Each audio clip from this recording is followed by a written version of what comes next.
You're watching Nocturne Press, where shadows breathe, stories bleed, and the supernatural is more than myth.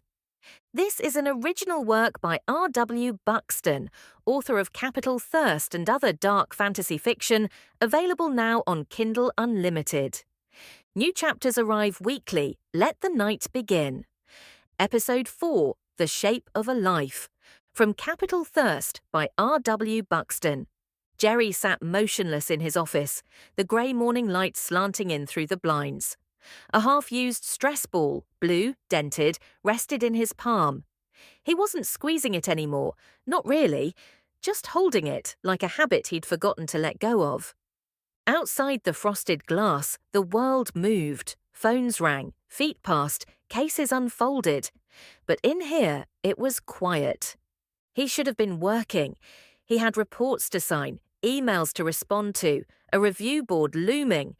But all he could think about was her. Erin. The way she'd stood in his living room, like shadow and storm wrapped in silk. The way Mary had clung to her without hesitation, and how, just for a moment, she had clung back. She wasn't like anyone he'd ever met, not a suspect, not a witness, not a threat. And yet, he'd seen something in her eyes. Not danger exactly, not cruelty, longing. His phone buzzed, once then again, and he ignored it. When it buzzed a third time, he flipped it over. Private number. He hesitated, then answered. Gerry! A breath, then her voice, smooth, cold, and quiet as glass. I shouldn't be calling. His throat tightened. Then why are you? I needed to hear your voice, just once, and to say, I'm sorry, for what I brought into your life. He leaned forward, elbow on his desk, staring into nothing. You didn't bring anything, not really. I did, you just haven't seen it yet.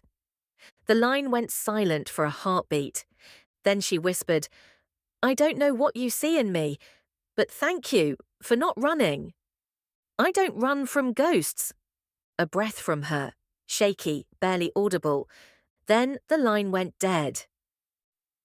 That night, Erin stood alone in the park behind the National Gallery. Wind stirred her coat, her heels still wet from the reflecting pool. The city's lights shimmered across the water, golden and cold. She hadn't meant to call him, but she couldn't stop thinking about the child's tiny hand in hers. The scent of warm milk and cinnamon, the softness of that nursery. She'd once imagined motherhood, before the turning, before the hunger made all things hollow. Now she only imagined leaving, disappearing before her presence twisted their lives out of shape. But even as she thought it, she knew it was already too late. She'd tasted something she hadn't in years. A reason to stay. Back in the townhouse, Erin shed her coat in the dark. The silk of her dress whispered against her skin. Moonlight touched the marble floors in broken angles.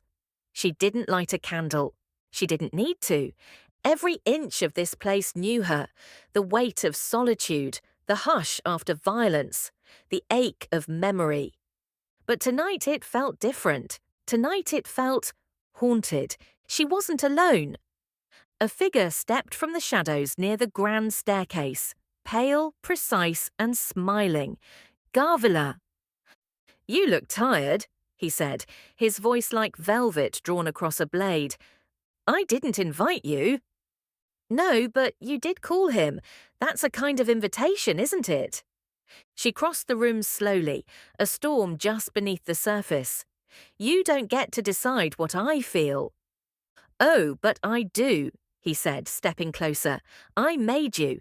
Every hunger, every ache, every fleeting mercy you offer belongs to me. Erin's eyes narrowed, but her voice stayed calm. Leave. He chuckled, low and dangerous. Or what? You'll weep, you'll beg, you'll play human again. She stepped into the moonlight, unflinching. I'll end you, and I won't even look back. For a moment, the air held, still, brittle, expectant. Then he vanished. No threat, no final word. Just gone. And the silence that followed felt deeper than any scream. Erin walked to the glass doors that overlooked the city. Her reflection stared back, flawless, ageless, wrong. She placed her hand against the cool pane. Somewhere out there, a child slept in a room filled with warmth. Somewhere a man wondered what she was. She didn't know the answer, but for the first time in 100 years. She wanted to. This has been an original story from Nocturne Press, written by R.W. Buxton. Subscribe for more literary darkness, vampire hunger, and stories that bite.